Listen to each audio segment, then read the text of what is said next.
and welcome to another episode of Little Give. I'm so excited to have Connie with us today. We're going to peel back the layers of her and her story. But before we get started, Connie, go ahead, introduce yourself. Tell us where you're from. Tell us what you're all about. Oh, thank you, Cindy. And hello, everyone. My name is Connie Davis. I live in Florida. I'm in St. Petersburg of the Tampa Bay area. And my story really started about 5 years ago when I left corporate America and became a consultant studying the supply and demand of human trafficking. So it's really been a journey for me, learning all about unfortunate adversity. Resilience stories are so magical, and then decided that I had enterprise corporate skills that I could really put to work in the community to support the healing journey of people and their what we call money wounds. So a year ago, I formed with a team, some collaborators, some people that have been amazing superhumans. We have created a foundation that is called Inspire World Foundation, and we're really doing the work deep in the community to heal financial money wounds in vulnerable communities. Wow, that is just so much incredible work. How did you end up getting started with this? So it started teaching money classes to a local nonprofit as a volunteer. That was about 5 years ago, believe it or not. And I ended up in a class that had about 10 or 15 women here in St. Petersburg, Florida. That was the Restored to Dream program at the Florida Dream Center, and learned that these women had been through incredible trauma experiences of human trafficking. So they had been trafficked by their boyfriends or, family members, unfortunately, through domestic violence, and were on the outside of the crisis and transitional programs where I was invited in to teach them about money. So we were having money 101 classes. And that's when I realized, my goodness, just the wounds that they had was not understanding really the value that money plays in their life. They had incredible adversity with money, no access to money, weren't working. And I realized that there is a problem in our banking system coming out of that system after 25 years that I could hopefully influence change in. Wow, it's just so inspiring. It doesn't happen all that often where somebody just ends up in this type of field, and how you're doing all of this amazing, incredible work that I know it's got to be a lot and emotionally taxing at times. But the fact that you're doing the work and willing to do it, and you keep carrying on and helping so many people, is just truly inspiring. How does that make you feel that you've been able to make such a big impact? It's been a lot of swimming upstream, a lot of adversity just for me and my co-founder, Janine. Janine and I have been on a journey together, swimming upstream, trying to have conversations with established financial institutions here in the US. Also doing a lot of work, which we call translation work, really, where we're trying to learn the language, right? We're trying to build trust. And we started out in this community serving as consultants that said, you know what, we see that there's a problem here. How do we get close enough to understand the details of what we call this supply and demand cycle of human trafficking? What connects to it? Where does it come from? Where does it start? So we literally had to immerse ourselves in the trauma community with the nonprofits, the trauma researchers, the practitioners, the social workers, and survivors themselves to ask questions, to listen to the answers, and to literally apply that backwards to the financial industry that we served collectively 60 years in. And so when you have that kind of depth and knowledge in the financial system, it's given us a unique advantage to not only build trust with the nonprofits and the survivor community, but also to take that information backwards and say, guys, we have a problem. Our technology and our financial and economic systems do not see the adversity that's happened to these individuals. So that's really how we got started. Wow. Can you tell us a bit about what you learned in all of that? It seems like you really took an approach that was just encompassing everything that there was to really get a full understanding. What was one of the things that you learned that you were surprised by?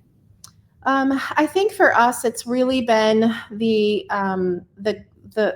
the process of survivors exiting, the process of, the duration, unfortunately, that individuals that have, been affected by some form of violence, abuse, trauma in the home through family relationships or close interpersonal relationships, that as we got out in the community, for example, we've been able to speak at, in the center there is us talking and being the only kind of financial industry workers in the room of a whole world of trauma practitioners and researchers and social workers that were raising their hands saying money and access to money, loans based on, and access to even microloans just to get a bus trip out of a town.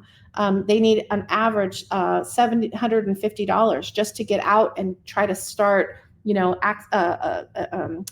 their own lifestyle, right, in their own apartment or to get access. But really hearing about the challenges to, being able to exit the life, get away from that abuser, and not have to go back because they couldn't survive with their kids or they were on the street is really just heart-wrenching that our financial systems don't see the adversity that these individuals are going through and the invisible injuries that they have. Hi, my name is Justin Clark, and I'm the president of the board of directors for Driving Single Parents, a 501c3 nonprofit serving the citizens of San Antonio and Bexar County, Texas. I'm here today to tell you a little bit about the great work that our organization is doing for the citizens of San Antonio. What you're about to see is just a few photos and videos of the way that we're changing lives for single parents in and around San Antonio, Texas. Our first giveaway took place in April of 2017, just one short month after the formation of our organization. John, a Bexar County resident, was the victim of a horrible drunk driver incident. He and his daughter survived the crash, and we were so proud to give our first car to this deserving family. Fast forward to 2020, a very difficult year for nonprofits. We were able to secure 4 vehicles for single parents in need. Our organization, including our board of directors, list of partners, and portfolio of people we've been able to help in San Antonio, continues to grow, and it's all thanks to donors and local community organizations that have helped us along the way. This giveaway took place in 2021 and shows that we continue to help single parents even after the struggles brought about by COVID-19. Because of limited funds and the overwhelming need, we at Driving Single Parents are incredibly selective with the people we help. Some are victims of domestic violence. Others had a spouse pass away tragically or otherwise fell on hard times. These single parents show adversity in the face of challenge and aren't looking for a handout. We offer a hand up and help get them back in the driver's seat. Many of the single parents we help go on to graduate college, get promotions, get married, mentor others, and some have even been so touched by the gift we gave them that they have decided to join our board of directors to pay it forward and ensure the continued growth of our organization. If you would like to help our organization continue to grow and continue to help single parents in need in San Antonio, Texas, and Bexar County, Texas, we would really appreciate your support. Please visit us online at www.drivingsingleparents.org. Thank you. Yes, and such a great point. That is the biggest barrier. I told you in our pre-show interview that I'm a domestic violence survivor, and it was a huge thing to be like, I don't have a job, and now I'm going to leave and try to get my own place and pay for what I need to pay for and take care of childcare. And I see so easy how it is for people to end up, especially if they don't have the support systems or, the financial backing or any savings or any access to money at all, which I know is a huge barrier for people who are experiencing domestic violence or trafficking or any of those things, to where they don't even have access to a dollar or any bank account or any credit cards or any credit history or any finances whatsoever, keeping them trapped in this cycle. So tell us a bit about how you solve that problem in some ways. So we have done some really innovative planning and strategic outlines for conceptually, if we had all of the dollars in the world, right, to be able to influence the systems, what we do know is that we've all inherited the banking systems the way that they are today. What we can do, though, is that we know that people in the branches and the people that are in, the staff at these financial institutions really do care about the people that they serve. So whether it's a community bank or a credit union, they start with programs that really try to support the people that are coming in as their members or customers. They're just not aware of how some of the technology that I've been in this industry building products and services, not really knowing about how they can be used to exploit and to abuse individuals by the perpetrators.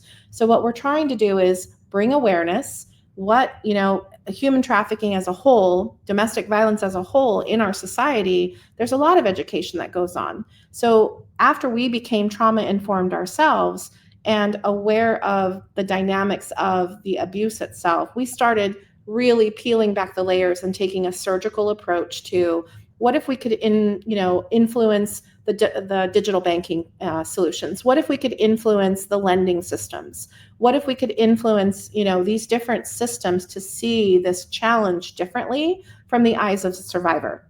So we started with a initiative that we called Project Triton. Project Triton brought in collaborators from human rights to psychology to criminologists to survivors themselves, domestic violence and human trafficking experts. And we started having roundtable collaboration sessions to really peel back the layers and to start talking about where does money access really get kind of roadblocked, right? Where are the barriers? And we learned where in some of these individual kind of silos of survivor journeys that we needed to bridge technology and access to money, which is finance, with human services in a very different way. We needed to create awareness of a different kind of what does it mean to be trauma informed from a technology perspective? Because as humans teach or develop technology, right? We teach our developers what we want to build. We go out and we build the widget. If we don't have a specific lens to look at this problem through, we're just going to build a development system of technology that serves everybody. But it doesn't serve everybody when we have mental challenges, with mental health, PTSD, those types of illnesses in our brains, and you can't really tell that on the outside. So when we see the erratic behavior, or we see the lack of focus or brain fog, or anxieties and other types of things showing up in the branches, it's not always understood. So we've been really advocating for a lens that we look at our customers and our members through very differently to help not only create access to products and services that better serve them, but to also open up the conversation for more collaboration. Oh my goodness. Wow. I think just everything that you're saying and all that you're doing and the work and effort that's being put into this is just incredible. If you had like the perfect scenario and every idea and everything came together, what would that look like for you? For us, it looks like a iteration of the mainstream banking systems that we're all very used to, right? We trust those systems to hold our assets very securely. What we want to see is an opposite lens of that, of the stories that these individuals have are their only assets in many cases.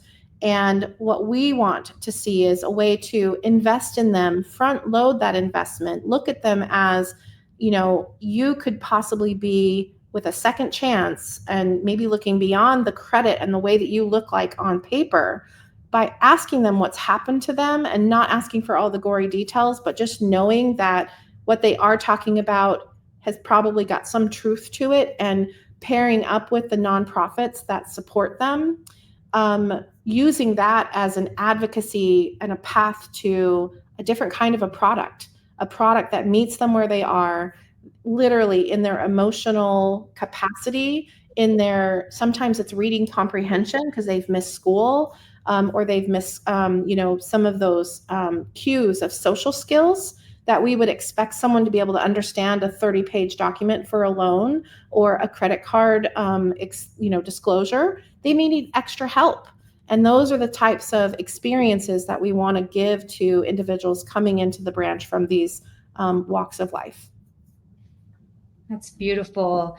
Have you seen some hesitation in the, in the banking industry where people are like more concerned about the financial liabilities or worried about all of the things? Because it's one thing to really feel compassion for a person, but also those are businesses. So tell us a bit about how you've navigated that to try to give the feeling that, this is the better approach. Yeah, first and foremost, everybody resonates with the human side, right? They want to help, but there are regulations and things that these financial institutions are held to that they can only go so far. So what we've been trying to do is work within the construct of what they already have for programs that we can say, what is it that we can do here? How far can we take this program before we have to develop something new? And the reality is that because of the technology and the way that it's been built, we all have, as financial service industry workers, an invested tenure in these systems, right? They're 60 years old. Some of these systems have been designed and developed and they're really integrated, and it's a big, messy, spaghetti bowl if you try to sort it all out. So it's not an easy change, and we know that that's not an easy change, but there are little tweaks that we can do.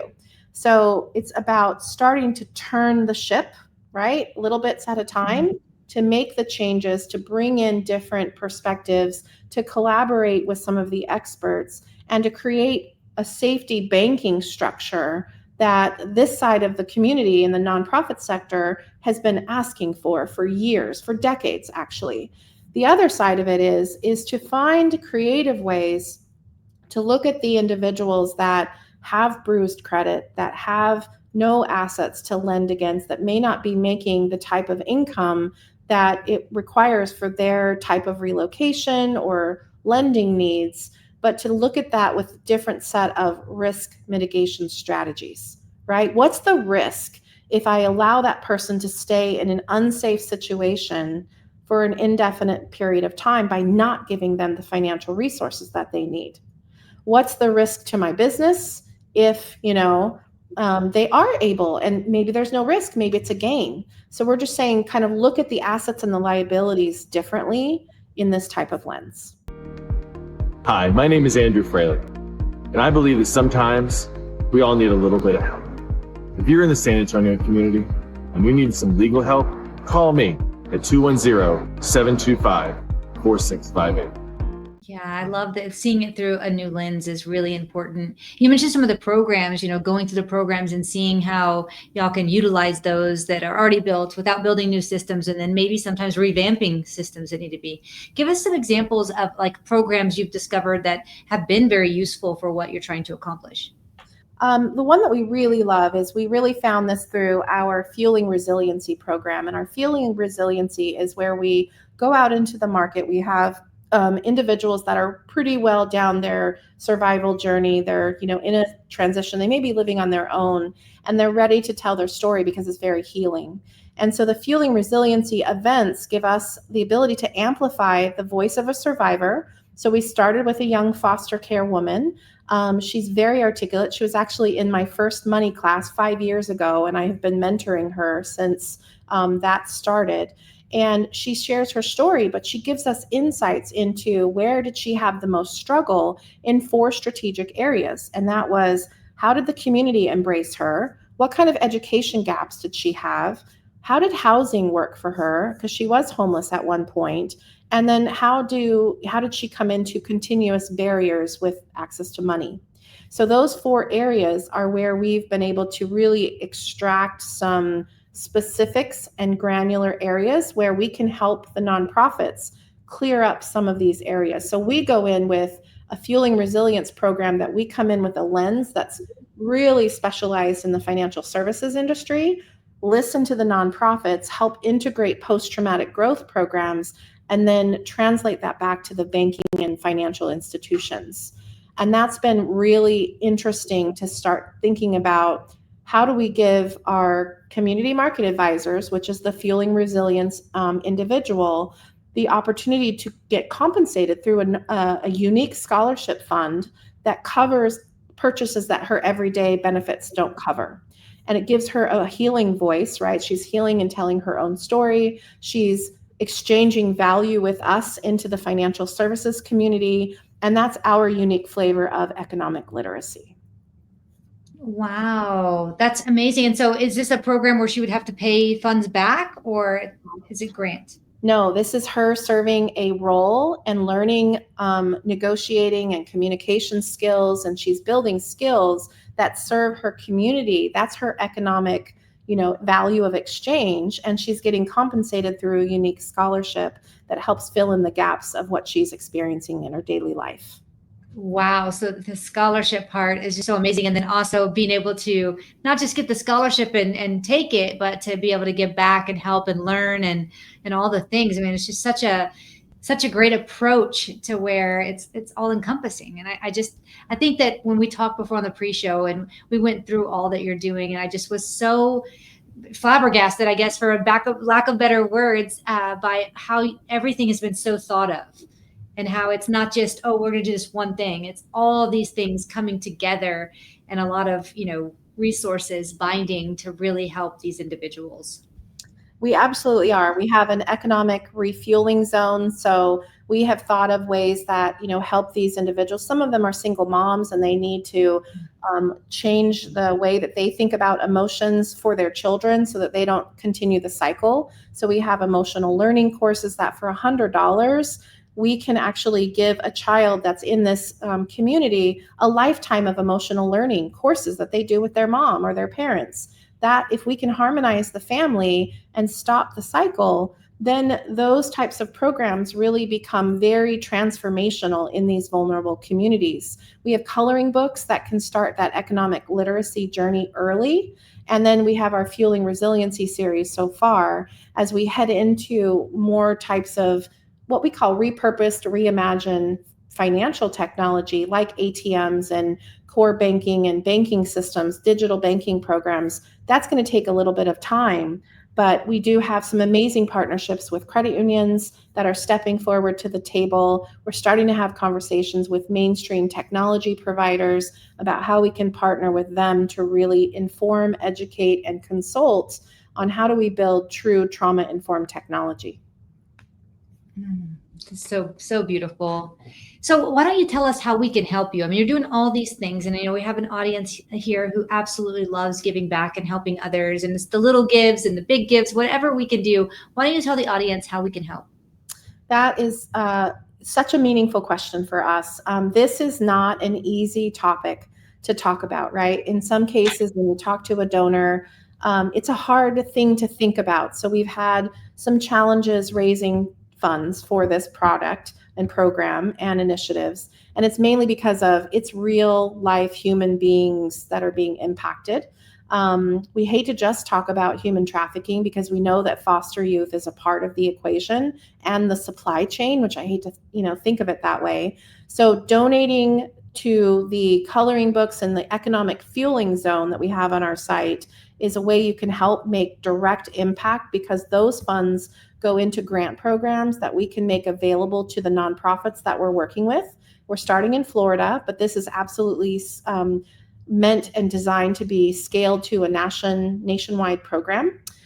We also have a direct donation link in the upper right-hand corner of our website that you can click on to donate on a regular basis if this is something that calls to you, or you can donate into our economic fueling zone, which is you're buying tangible programs like the coloring books or the emotional learning classes and fueling that one child or family at a time. It's all about those little gives, whether you can give a lot or a little, it really does add up for nonprofits. So thank you for sharing all of that.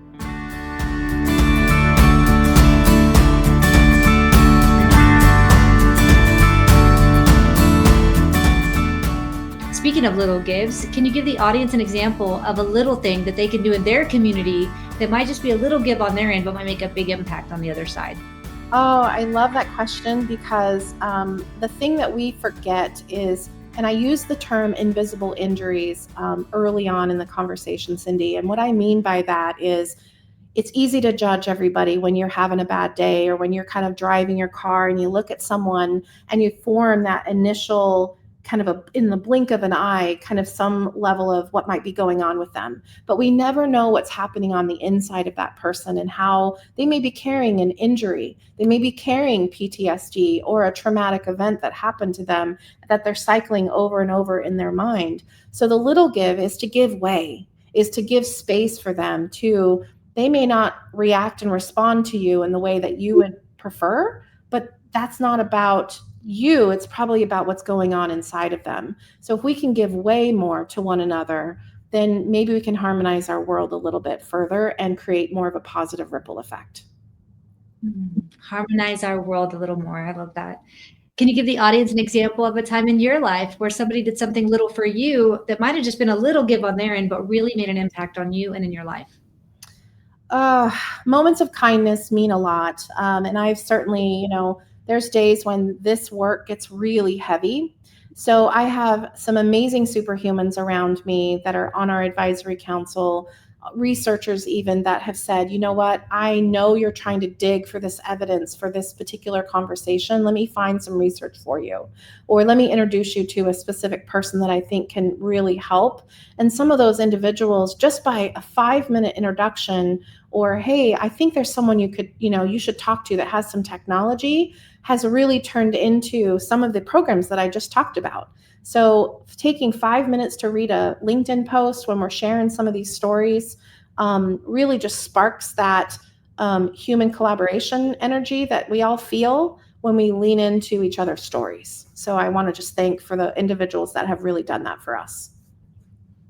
Yeah, I think sometimes people don't realize how the smallest little things, like sharing a LinkedIn post or sharing a Facebook post or sharing your content with somebody who maybe can help. Maybe somebody hears what you're doing and they say, hey, I can't help, but I know this other person who might be able to, and that person might send it to somebody else who can help in a bigger way. So even if you can't help, at least there's, that way you can do it in small ways to really maybe potentially get you in touch with somebody who can really help.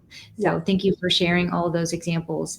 Tell the audience where they can reach you, where they can find out more, they can get involved. You can reach me at connie.davis@inspireworldfoundation.org. That's my email. You can always please go out and check out our website at inspireworldfoundation.org. There's some information and resources on there, some infographics that, it's not an easy story to tell, but definitely available there. Connect with me on LinkedIn. We have a LinkedIn page, we have a Facebook page, and of course our website. Perfect. All right. Can you give the audience some parting words? Oh, parting words. So I think what I always say, and one of our taglines is that it takes, a village to do the type of work. This is a really big challenge in our communities, and the patterns are the same. We are about restoring the exchange of value one heartbeat at a time. And as long as there's a heartbeat, there's a rhythm inside of us to restore. No matter how much trauma they may have gone through or are carrying with them, there's something we can give them. Beautiful. Well, everyone out there who's listening today and watching, she told you all the places to find her and learn more about everything that she's working towards. That nonprofit that she mentioned, please go visit their website, learn more. And if you can, go make a donation. $1 or $5 really makes a huge impact based on the large number of people we have watching this episode. And if you can't make a donation, no problem. Please share their content with somebody who might be able to help. Thank you so much for being on, Connie. We really appreciate you and everything you're doing to make this world better. And for everyone who's watching, we'll see you all next week. If you enjoyed this episode of Little Give, head on over to our website at littlegive.com. You'll be able to find all the information about previous episodes and past guests that we've had on. If you or someone you know would like to be a guest on Little Give, all the information is also on the website. And if you have a nonprofit that you love and would like to recommend be on the show, all of that information is also on the website. We really appreciate you watching today, and we can't wait to see you again next week.